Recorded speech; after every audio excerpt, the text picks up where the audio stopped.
E aí pessoas, bom, então, acho que vocês sabem, mas a plataforma x79, LGA 2011, ela possui uma coisinha diferente das demais, que é o famoso Quadro Channel.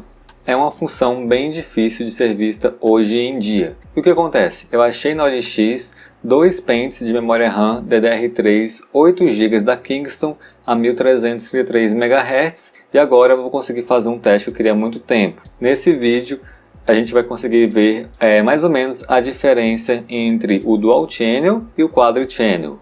O Dual Channel, vocês sabem, está presente na maioria das plataformas, 1150, 1155. Já o Quadro Channel está em poucas plataformas, uma delas é a X79 e a outra delas é a X99. Agora também vale lembrar que existem aquelas placas-mães chinesas da Athermeter que são baratinhas, que elas não possuem Quadro Channel. Eu vou deixar aí na imagem para vocês verem. Essas baratinhas elas possuem somente Dual Channel, embora possuam 4 pentes, elas não funcionam em Quadro Channel, somente em Dual. Essa aqui sim funciona, que é uma da Jinxia Turbo, assim como outras placas mais caras da China. Eu vou pegar esses dois pentes de memória RAM da Kingston e comparar com 4 pentes de 4 GB da Athermeter de 1866 MHz. Mas para não deixar injusto para nenhum dos dois lados, eu vou deixar somente em 1600 da Kingston e 1600 da Athermeter. E é isso, agora eu vou ao computador e mostrar os testes para vocês.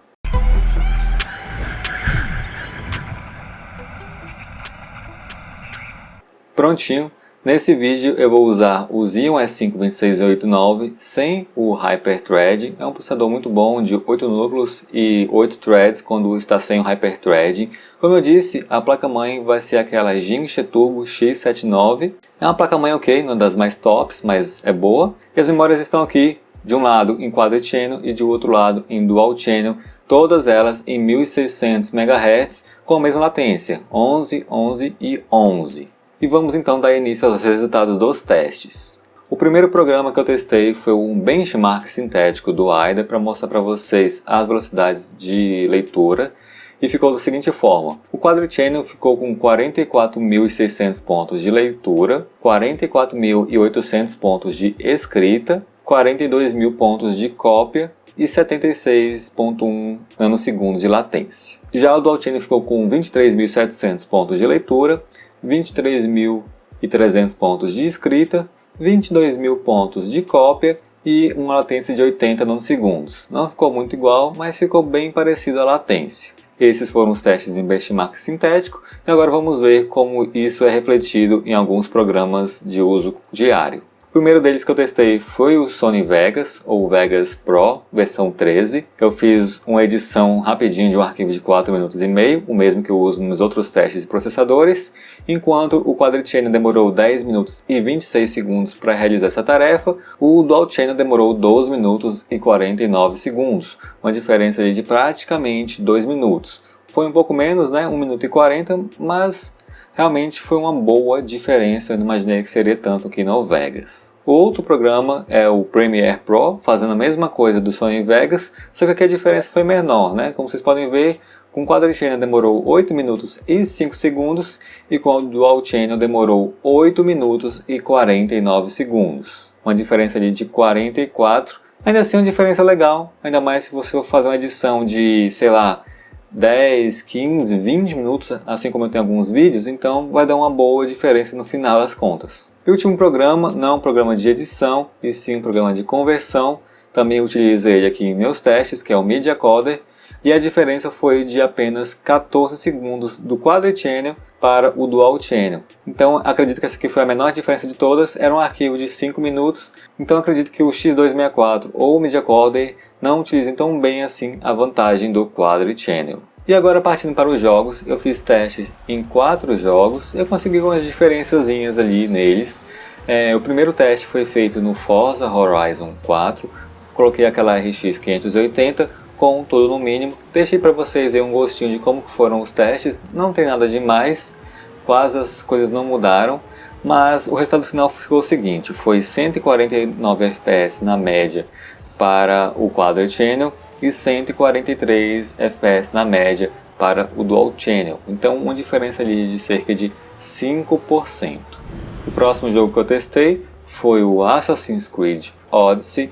Eu sei que ele tem uma diferençazinha entre frequências de memória RAM, então talvez se eu estivesse também utilizando 1866 daria uma diferença também maior, mas eu testei em 1600 só para mostrar para vocês mesmo a diferença real entre o Quad Channel e o Dual Channel, já que eu acho que a da Kingston ela não conseguiria subir mais do que 1600, mas a verdade é que também nem testei.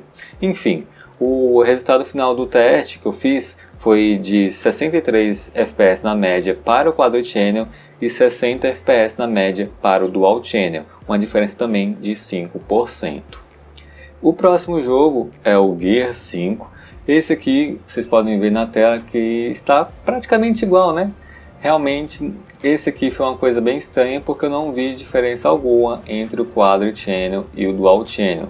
Tanto aqui em vídeo, embora vai ter sim uma travada em um teste e em outro não, mas isso aqui é porque eu estava filmando com o software da AMD, então pode dar essas quedinhas. Mas no final ficou a mesma coisa, 64 de FPS na média para o Quad Channel e 64 de FPS na média para o Dual Channel.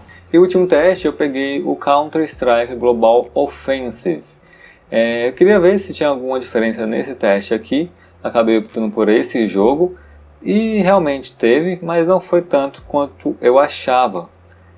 A diferença ali ficou de 282 FPS na média para o Quad Channel e 279 FPS na média para o Dual Channel. Teve uma diferença de 3 FPS, mas isso significa apenas 1%, dado também a quantidade grande de FPS que eu estava conseguindo com o jogo. Então, apesar de ter tido essa diferença, para mim foi uma diferença irrisória nesse jogo. E vou deixar aqui nesse final para vocês, assim como tenho feito atualmente, os gráficos mais detalhados da diferença dos testes que eu fiz. Mas em jogos, a maior diferença que eu vi mesmo foi ali de 5%, pelo menos dos testes realizados nesses jogos aqui. E a menor diferença foi de 0. Então também é uma questão de otimização, assim como tudo em jogos. Alguns vão usar bem o Quad Channel, e outros não vão usar tanto assim. Para mim seria uma diferença maior, mas acabei me surpreendendo por uma diferença não tão grande. E embora eu não tenha explicado no começo, a diferença basicamente do Quad Channel para o Dual Channel e para o Single Channel é que quando você tem um Dual Channel ou um Quad Channel, o computador basicamente divide as informações de acesso em cada um desses pentes. Por exemplo, você tem 64 megas de informações a serem acessadas. Quando você tem um Quad Channel, o computador divide 64 dividido por 4 e assim fica mais fácil de acessar as informações de forma mais rápida. Já em Dual Channel, ela divide essas informações em duas, ficando ali 32 megas para cada pente e assim ela acessa mais rápido também as informações. E essa também, acaba sendo a vantagem do Dual Channel normal para o Single Channel. Como as informações ficam divididas no Dual Channel, então é mais rápido para o computador acessar elas do que se fosse somente 64 megas em um pente só. No Dual Channel seriam 32 megas, um para cada pente. Mas eu vi um vídeo hoje do Daniel GT, ele tem me ajudado com algumas informações. Vou deixar para vocês o link do canal dele com o vídeo falando sobre Dual Channel, sobre Quad Channel e mais informações de processadores como multithread. Ele tem feito uma série explicando sobre isso. Acredito que ele tem mais capacidade de explicar do que eu ainda estou aprendendo sobre esses assuntos. Bem, mas esses foram os testes de hoje, espero que vocês tenham gostado e nos vemos na próxima. Valeu, falou e tchau!